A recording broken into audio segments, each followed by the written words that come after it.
រៀមអ្នកនេះគ្រាន់តែបានពេលឲ្យខ្សែដៃអង្កាំដែលរបៀបថាមានគ្រូកាន់គ្រូអីអញ្ចឹងជួយថែរក្សាដែលមិត្តភក្តិរបស់នេះបានឲ្យសោះនៅពេលនោះក៏សប្តាហ៍មានរឿងដែលមិននឹកស្មានដល់មួយបានកើតឡើង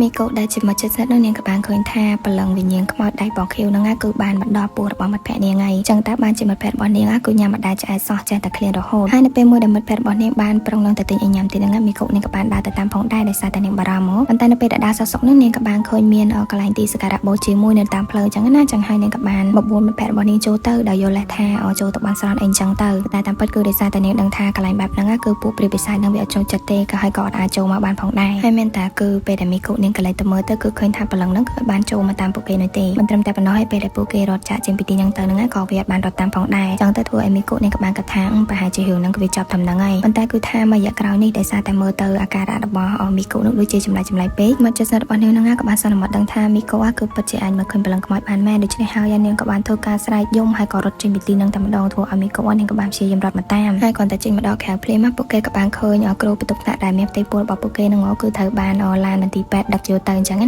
នៅពេលដែលមីកូបានមកដល់តាមក្រោយនឹងនាងក៏បានឃើញមានដៃក្រហមទូជាច្រើននៅលើពោះរបស់អ្នកគ្រូនាងអញ្ចឹងណានាងពិតជាមានការភ័យខ្លាំងមែនតើប៉ុន្តែនៅពេលនោះសិស្សបងប្អូនរបស់នាងនឹងក៏បានប្រាប់នាងថាមិនបាច់ភ័យនោះទេដោយសារតែដៃតូចៗទាំងនោះគឺគ្រាន់តែជាបលឹងល្អដែលចាំតាមការពារអ្នកគ្រូតែប៉ុណ្ណោះហើយបើសិនជាមានពួកគេនៅទីនេះហើយមិនបាច់ភ័យទេកូននឹងគឺនឹងកាត់មកដោយសុខសុវត្ថិភាពតែពេលអញ្ចឹងទៅមីកូនាងក៏រៀងធូរចិត្តបន្តិចអញ្ចឹងណាហើយដោយសារតែគ្រូបន្ទប់ថ្នាក់របស់ពួកគេគឺគាត់បានឆ្លងទលេអញ្ចឹងក៏ត្រូវមានគ្រូថ្មីមួយចំនួនតែគ្រូមកតាមក្រោយនេះគឺថារៀងក្មេងហើយសង្ហាមែនតើណាមួយសិស្សនៅក្នុងថ្នាក់នេះសុទ្ធតែស្អីទៅរងអញ្ចឹងហើយនិយាយពីសប្បាយចិត្តដល់កហ្មងពេលហ្នឹងលោកគ្រូនាយកគាត់ក៏បានណែនាំដែរថាលោកគ្រូប្រុសមួយចំនួននេះគាត់គឺជាអ្នកមកពីភូមិតែមួយជាមួយនឹងអ្នកគ្រូបន្ទប់ថ្នាក់មុនរបស់ពួកគេដែរអញ្ចឹងណាបើនិយាយទៅពួកគាត់គឺស្គាល់គ្នាយូរហើយនៅពេលដែលលឺអញ្ចឹងសិស្សគេក៏បាននាំគ្នានិយាយលេងសើចក៏ដូចជាបង្អាប់រវាងទំនាក់ទំនងរបស់ពួកគាត់ទាំងពីរអ្នកលេងអីអញ្ចឹងទៅប៉ុន្តែនៅក្នុងចំណោមនោះ